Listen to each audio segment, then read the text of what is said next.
Hi hello नमस्ते, कसे आहात सगळे. मितवा मराठी रेसिपीमध्ये आज सगळ्यांचे खूप खूप स्वागत.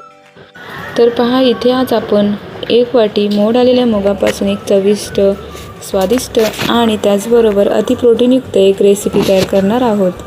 तर ही रेसिपी सकाळच्या नाश्त्यासाठी, टिफिनसाठी नाही तर मग संध्याकाळी असंच खाण्यासाठी सुद्धा तुम्ही ही रेसिपी तयार करू शकता. पहा, आपल्याला इथे हिरवे मूग घ्यायचे आहेत आणि मग ते 8 ते 10 तास आपल्याला ते भिजवून घ्यायचे आहेत. तर तुम्ही हे हिरवे मूग रात्री भिजायला घाला, म्हणजे सकाळपर्यंत ते छान असे मऊ होतात. त्यानंतरनं ते हिरवे मूग स्वच्छ कॉटनच्या कपड्यामध्ये व्यवस्थित असे बांधून ठेवा आणि मग संध्याकाळपर्यंत पहा किती छान असे मस्त मोड आलेले असतात. पावसाळ्याच्या दिवसात तर असे मोड आलेले कडधान्याची उसळ खाणे म्हणा किंवा त्याची काहीतरी वेगळी रेसिपी करून खाणे हे शरीरासाठी खूप पौष्टिक असते. आणि त्याचबरोबर अशा प्रकारे मोड आलेले मूग किंवा दुसरेही कोणताही कडधान्य जरी तुम्ही त्याला मोड आणून त्याची उसळ केली तरीसुद्धा ते खूप छान असे टेस्टी लागतात. तर पहा, इथे आपण 1 वाटी मोड आलेले मूग घेतलेले आहेत आणि आता ते आपण मिक्सरच्या भांड्यामध्ये घालून घेऊ. तर पहा, इथे मोड आलेले मूग आपण ज्यावेळेस मिक्सरच्या भांड्यात घालतो त्यावेळेस त्यातलं जे पाणी असतं ते गाळून घ्या. त्यामुळे आपले हे मुगाचे मिश्रण जास्त पातळ होणार नाही. आणि त्याचबरोबर आपण ज्यावेळेस हे मिश्रण वाटून घेणार आहोत त्यावेळेस थोडं थोडं गरज लागेल तसं पाणी घालू. एकदम असं पाणी घालून हे मिश्रण वाटायचं नाही. आता आपण हे मिश्रण आहे ते जास्त बारीक करणार नाही, थोडंसं जाडसर ठेवणार आहोत, म्हणजे जी आपण रेसिपी करणार आहोत त्याला छान असं स्ट्रक्चर येतं. मग मिक्सरच्या भांड्यात घालून झाल्यानंतर आपण इथे 10 ते 12 कढीपत्त्याची पानं मिक्सरच्या भांड्यात घालून घेऊ. शक्यतो कधी पण कढीपत्ता ताजा वापरायचा, म्हणजे कसं त्याचा सुगंध खूप छान येतो. आणि महत्त्वाचं म्हणजे कढीपत्ता फोडणीसाठीच नाही तर असं काही मिश्रण वाटत असताना जर कढीपत्ता घातला तर त्याची अजून चव येते. तर पहा, आता आपल्याला इथे 6 ते 7 लसणाच्या पाकळ्या मिक्सरच्या भांड्यामध्ये घालून घ्यायच्या आहेत. तर पहा, आता आपल्याला प्रथम लसूणच्या पाकळ्या आहेत त्या खलबत्त्याच्या ठोकल्याच्या सहाय्याने थोड्याशा असा प्रेस करून घ्यायच्या, म्हणजे कसं मिक्सरच्या भांड्यात त्या घातल्यानंतर लवकर त्याची बारीक पेस्ट होते. नाहीतर मग मिक्सरच्या भांड्यात तो लसूण तसाच अख्खा राहतो. लसूण आणि हिरवी मिरची जर मिक्सरच्या भांड्यामध्ये अशा प्रकारे वाटून घेतली तर आपण जो पदार्थ तयार करणार आहोत त्याची चव अजून वाढते. तर पहा, तुम्हाला जरी ते लसणाऐवजी तुम्ही कांद्याचा वापर केला तरी चालेल. अशा प्रकारे आपला लसूण छान असा ठेचून झाला आहे. आता आपण हा लसूण मिक्सरच्या भांड्यामध्ये घालून घेऊ. त्यानंतर आपण इथे स्वच्छ धुतलेली ताजी कोथिंबीर घालणार आहोत. तर पहा, आपल्याला इथे कोथिंबीर बरोबर कोथिंबीरची जी कोवळी देठ असतात त्याचासुद्धा इथे आपण वापर करणार आहोत. तर पहा, व्हिडिओमध्ये दाखवते त्या पद्धतीने आपल्याला अशा कोवळ्या काड्यांचासुद्धा इथे वापर करायचा आहे. अशा प्रकारे ताजी कोथिंबीर आणि त्याचबरोबर कोवळ्या काड्यांचासुद्धा आपण वापर केला तर त्याच्यामध्ये फायबरचे प्रमाण जास्त असते, त्याचबरोबर लोहाचे प्रमाणसुद्धा भरपूर असते. आणि त्यामुळे आपण जी रेसिपी तयार करणार आहोत त्याला कलरसुद्धा छान येतो आणि त्याचबरोबर छान सुगंधसुद्धा येतो. आता आपल्याला इथे एका हिरव्या मिरचीचा वापर करायचा आहे. तुम्हाला जर पाहिजे असेल तर तुम्ही या रेसिपीचं तिखटपणासुद्धा वाढवू शकता, पण आपण ही रेसिपी लहान बाळांसाठी करतोय म्हणून आपण इथे एकाच हिरव्या मिरचीचा वापर करणार आहोत. तर पहा, अशा प्रकारे आपण हिरव्या मिरचीचे तुकडे करून घेतले. त्यानंतर इथे चवीनुसार थोडंसं मीठ घालून घेतलं. मिठामुळं कसं आपण ही जे मिश्रण तयार करणार आहोत त्यालासुद्धा छान चव येते. आणि त्यानंतर 1 चम्मच जिरं घालून घेऊ. शक्यतो कधी पण पराठे धपाटे करत असताना जिऱ्याचं प्रमाण जरा जास्तच वाढवायचं, म्हणजे कसं आपण जी रेसिपी तयार करणार आहोत ती रेसिपी छान चविष्ट होते. आता आपण मिक्सरच्या भांड्याचं झाकण लावून हे मिश्रण व्यवस्थित असं बारीक करून घेऊ. तर पहा, इथे आपण मिक्सरच्या सहाय्याने आपण एक गिरकी फिरवून घेतली, पण आता आपल्याला इथं थोडं पाणी घालायची गरज वाटली म्हणून आपण थोडंसं इथे पाणी घालून परत आपण हे मिश्रण व्यवस्थित असं बारीक करून घेऊ. तर पहा, इथे 1 मिनिटातच आपली मस्त ही मोड आलेल्या मुगाची छान अशी ग्रेव्ही तयार झालेली आहे. तर व्हिडिओमध्ये दाखवते त्या पद्धतीने आपल्याला ही ग्रेव्ही तयार करून घ्यायची आहे. तर पाहू शकता तुम्ही, इथे आपण कढीपत्ता घातला, कोथिंबीर घातली, त्यामुळे किती छान मस्त असं कलर आला आहे आणि जिऱ्यामुळे सुद्धा खूप छान असं सुगंध पसरला आहे. आता आपण मिक्सरच्या भांड्याचं झाकण लावून ही ग्रेव्ही साईडला ठेवू. तर पहा, इथे एक काचेचं पसरट भांडं घेतलं. तुमच्याकडे जर स्टीलचं भांडं असेल तर ते वापरलं तरी चालेल. अशा प्रकारे जी आपण ग्रेव्ही वाटून घेतली होती ती आपण ह्या बाऊलमध्ये ओतून घेऊ. त्यानंतर आपण इथे 1 वाटी ज्वारीचं पीठ या ग्रेव्हीमध्ये घालून घेऊ. तुम्हाला जर पाहिजे असेल तर तुम्ही इथे 1 वाटी गव्हाच्या पिठाचा सुद्धा वापर करू शकता, नाहीतर मग 1 वाटी तांदळाच्या पिठाचा सुद्धा वापर करू शकता, नाहीतर मग बाजरीचं पीठ वापरलं तरी चालेल. त्यानंतर आपण इथे 4 चम्मच तांदळाचं पीठ घालून घेऊ. त्यानंतर आपल्याला इथे 2 चम्मच रवा घालायचा आहे. रव्यामुळे कसं आपण जो पदार्थ तयार करणार आहोत त्याला छान असा एकजीवपणा येतो. त्यानंतर आपण इथे अर्धा चम्मच ओवा घालून घेऊ. त्यानंतर आपण इथे पांढरे तीळ 1 चम्मच घालून घेऊ. तर पहा इथे आपण ओव्याचा आणि जिराचा जास्त वापर केला आहे. तर कोणतीही रेसिपी करताना पराठे म्हणा धपाटे म्हणा तुम्ही ओव्याचा आणि जिराचा जास्त वापर करायचा, म्हणजे कसं आपण जी रेसिपी तयार करणार आहोत ती रेसिपी पचायला सोपी जाते. त्यानंतर आपण इथे चवीनुसार म्हणजे पाव चम्मच मीठ घालून घेऊ.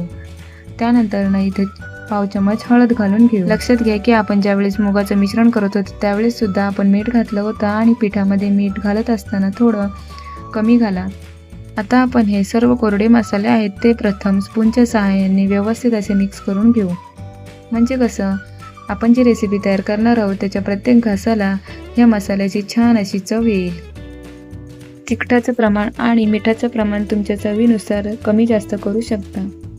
अशा प्रकारे प्रथम कोरडे मसाले व्यवस्थित असे मिक्स करून घेतल्यामुळे ज्यावेळेस आपण पाणी ओतून हे पीठ मळणार आहोत त्यावेळेस ते एका ठिकाणी जमा होत नाही, व्यवस्थित असे सगळ्या बाजूला मसाले पसरलेले असतात.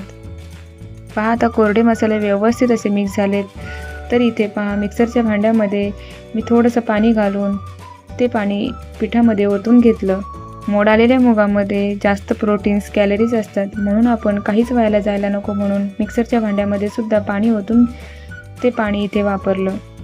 तर पहा इथे ज्या वाटीने गव्हाचं पीठ घेतलं त्याच वाटीने आपण इथे पाणी घेणार आहोत, म्हणजे तुम्हाला समजेल आपल्याला या रेसिपीसाठी पाणी किती लागले. तर पहा आपण इथे अर्धी वाटी पाणी आता पिठामध्ये ओतून घेतलं. थोडं अजून पीठ आपल्याला घट्ट वाटते म्हणून हे अजून पिठामध्ये पाणी ओतून घेऊ. तर पहा इथे 1 वाटी पीठ आपण घेतलेलं होतं त्याच वाटीने आपण पाणी घेतलं, म्हणजे आपल्याला इथे 1 वाटी पाणी लागलं. आता आपण हे पीठ व्यवस्थित असं मिक्स करून घेऊ. तर पहा शक्यतो इथे तुम्ही डायरेक्ट जास्त पाणी ओतू नका, नाहीतर मग आपली ही रेसिपी फसू शकते. थोडं थोडं पाणी घालून आपण ही पीठ व्यवस्थित असं मिक्स करून घेऊ. तर पहा इथे अजून आपल्याला पाण्याची गरज वाटली म्हणून आपण इथे अजून अर्धी वाटी पाणी घेतलं आणि आता परत हे मिश्रण व्यवस्थित असं मिक्स करून घेऊ. तर पहा आपल्याला हे बॅटर व्यवस्थित असे मिक्स करून घेण्यासाठी 1.5 वाटी पाणी लागलं, म्हणजे आपण इथे 1 वाटी गव्हाचं पीठ घेतलं तर तुम्हाला इथे 1.5 वाटी पाणी घ्यावं लागेल.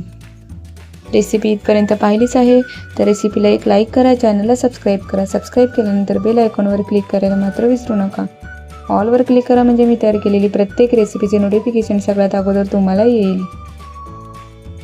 तर पाहू शकता तुम्ही इथे मस्त असं आपलं हे मोड आलेल्या मुगाचं बॅटर तयार झाले. अशा प्रकारे तुम्ही लहान बाळांच्या टिफिनसाठी म्हणा नाहीतर मग पाहुणे आल्यावर सुद्धा काहीतरी हेल्दी आणि पौष्टिक करायचं म्हणून तुम्ही ही रेसिपी तयार करू शकता. आहे की नाही झटकन आणि पटकन होणारी रेसिपी. मोड आलेले कडधान्य असतं ते मिक्सरच्या भांड्यामध्ये घालायचं, आपल्या आवडीनुसार मसाले मीठ घालायचं आणि मग त्याचं आपल्या आवडीनुसार परत गव्हाचं पीठ तांदळाचं पीठ नाहीतर ज्वारी बाजरीचं पीठ वापरून असं बॅटर तयार करायचं. त्यानंतर हे तयार झालेलं बॅटर आपण 10 मिनिटांसाठी झाकून ठेवू. तर पहा आता आपण इथे हिरव्या मुगाचे अप्पे करून घेणार आहोत. तर इथे गॅसवर एक अप्पे पात्र ठेवलं आणि त्याच्यामध्ये स्पूनच्या साहाय्याने आपण थोडं थोडं तेल घालून घेऊ. तर पहा इथे आपण ज्यावेळेस हे तेल लावत असतो त्यावेळेस आपण गॅसची फ्लेम मीडियम ठेवायची, म्हणजे कसं आपले हे अप्पे पात्र आहे ते व्यवस्थित असं गरम होतं. तर पहा इथे व्यवस्थित असं सगळ्या बाजूने तेल लावून झाले. आता आपण हे 10 मिनिटांसाठी झाकून ठेवलेलं बॅटर आपण अप्पे पात्रामध्ये स्पूनच्या सहाय्याने घालून घेऊ. तर पहा व्हिडिओमध्ये दाखवते त्या पद्धतीने आपल्याला हे छोटे छोटे अप्पे पात्र आहेत ते स्पूनच्या सहाय्याने फुल भरून घ्यायचे आहेत. तर पहा कधीही अप्पे करत असताना आपण ज्यावेळेस बॅटर होतो त्यावेळेस प्रथम साईडच्या बाजूने सुरुवात करायची, त्यानंतरच मधल्या भागामध्ये बॅटर ओतून घ्यायचं, म्हणजे कसं मधल्या भागामध्ये आपले गॅसचं प्रमाण जास्त असतं मग ते करपून जातं. म्हणून कधी पण साईडच्या बाजूला बॅटर घालून झाल्यानंतर मगच मधल्या बाजूला बॅटर घालायचं. अप्पे बनवण्यासाठी आपण जे बॅटर तयार करतो ते जास्त पातळही नाही आणि जास्त घट्टसुद्धा नाही, मीडियम असे घट्ट तयार करा. मग अप्पे बघा छान असे बाहेरच्या बाजूने कुरकुरीत आणि आतल्या बाजूने मऊसूत आणि छान शिजून निघतात. तर पाहू शकता तुम्ही त्या आप्पे पात्रामध्ये हे बॅटर व्यवस्थित असं घालून झाले. आता आपण झाकण ठेवून 1-2 मिनिटासाठी हे आप्पे शिजवून घेऊ. 2 मिनिटं झालेली आहेत. आता आपण झाकण काढून घेऊ. गॅसची फ्लेम स्लो टू मिडियम ठेवून तुम्ही हे आप्पे व्यवस्थित असे शिजवून घेऊ शकता. आता आपण स्पूनच्या सहाय्याने हे आप्पे हलक्या हाताने पलटी देऊन घेऊ.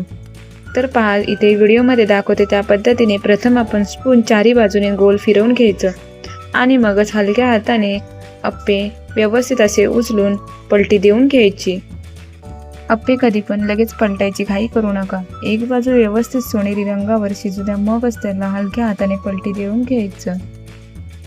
तर पहा, इथे तुम्ही आप्पे पलटण्यासाठी स्पूनचा सुद्धा वापर करू शकता, नाहीतर मग तुम्ही काठीचा सुद्धा वापर करू शकता. म्हणजे कसं जो आप्प्यांचा आकार आहे तो व्यवस्थित राहील. व्हिडिओ पाहताच तुम्हाला समजलं असेल की स्पूनच्या सहाय्याने सुद्धा खूप छान असे आप्प्यांना पलटी देता येते.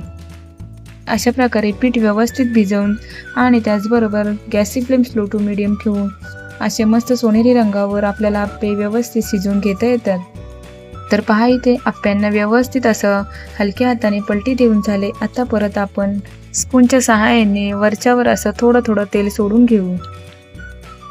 तुम्हाला जर पाहिजे असेल तर तुम्ही इथे तेलाऐवजी तुपाचा सुद्धा वापर करू शकता. तर पहा, इथे तेल व्यवस्थित असं सोडून झाले. आता आपण गॅसची फ्लेम स्लो ठेवून परत झाकण ठेवून 1-2 मिनिटासाठी हे आप्पे शिजवून घेऊ. 2 मिनिटं झालेली आहेत. आता आपण झाकण काढून घेऊ. तर पाहू शकता तुम्ही इथे मस्त असे आपले आप्पे तयार झालेले आहेत. दोन्ही बाजूने मस्त असे फुगलेले आहेत आणि छान असे कुरकुरीत सुद्धा झालेत. आता आपण स्पूनच्या सहाय्याने हे आप्पे एका प्लेटमध्ये काढून घेऊ. तर पहा, इथे आप्प्यांचा कलर तुम्हाला जरा वेगळा वाटत असेल, पण आपण इथे हिरव्या मुगाचे आप्पे केल्यामुळे थोडासा हिरवट आणि थोडासा पिवळा असा रंग आलेला आहे. अशा प्रकारे आप्पे दोन्ही बाजूने व्यवस्थित असे शिजवून घेतल्यामुळे आप्पे स्पंजी, मऊ आणि छान असे चविष्ट होतात. तर पहा, इथे सर्व आप्पे प्लेटमध्ये काढून झालेत. अशा प्रकारे स्लो टू मिडियम गॅसवर हे आप्पे शिजवून घेतल्यामुळे वरून मस्त सोनेरी रंगावर आप्पे शिजलेत आणि त्याचबरोबर आतून सुद्धा खूप छान असे मऊसूत हे आप्पे आपले तयार झालेत. अशा प्रकारे मस्त असे गरमागरम स्वादिष्ट, चविष्ट आणि अतिप्रोटीनयुक्त आपले असे हिरव्या मुगाचे छान असे आप्पे तयार झालेत. व्हिडिओ पाहून तुम्हाला समजलं असणार किती छान स्पंजी आणि मऊसूत हे आपले आप्पे तयार झालेत. तर पहा, आता आपला महत्त्वाचा क्षण आले. आता आपण हे जे आप्पे तयार केलेले आहे ते आपल्या छोट्या टेस्टरला हे टेस्ट करायला देऊ. हे अशा प्रकारे गोल गोल आप्पे पाहून माझा छोटा टेस्टर तर खूप खुश झाला. मोड आलेल्या मुगाचे हे आप्पे भरपूर प्रोटीनयुक्त आणि त्याचबरोबर प्रथिनयुक्त असल्यामुळे आपण जो हा नाश्ता तयार केलेला आहे खूप असा पौष्टिक आणि त्याचबरोबर खूप चविष्ट सुद्धा झालेत. व्हिडिओ पाहून तुम्हाला समजलं असेल की हे आप्पे आपले किती छान चविष्ट झालेत. अशा प्रकारे तुम्ही सुद्धा मोड आलेल्या मुगाचे आप्पे तयार करा आणि लहान बाळांना पौष्टिक असा नाश्ता तयार करून त्यांना खाऊ घालू शकता. तुम्हाला जर ही रेसिपी आवडली असेल तर रेसिपीला लाईक करा आणि त्याचबरोबर तुमच्या मित्रमैत्रिणींना सुद्धा शेअर करा. आणि त्याचबरोबर अशाच साध्या, सोप्या आणि चविष्ट रेसिपीसाठी मितवा मराठी रेसिपीला सबस्क्राईब करायला मात्र विसरू नका. ऑलवर क्लिक करा म्हणजे मी तयार केलेली प्रत्येक रेसिपीची नोटिफिकेशन सगळ्यात अगोदर तुम्हाला येईल. अशा प्रकारे तुम्ही सुद्धा मोड आलेल्या मुगाचे छान असे गरमागरम स्वादिष्ट चविष्ट आप्पे तयार करा आणि तुमच्या लहान बाळाचं टिफिन हेल्दी तयार करा. अशाच मस्त चमचमीत, झणझणीत आणि गोड रेसिपीसाठी मितवा मराठी रेसिपीला सबस्क्राईब करा आणि त्याचबरोबर बेल आयकॉनवर क्लिक करा. पुन्हा भेटूयात अशाच एका नवीन रेसिपीमध्ये. तोपर्यंत बाय बाय. धन्यवाद.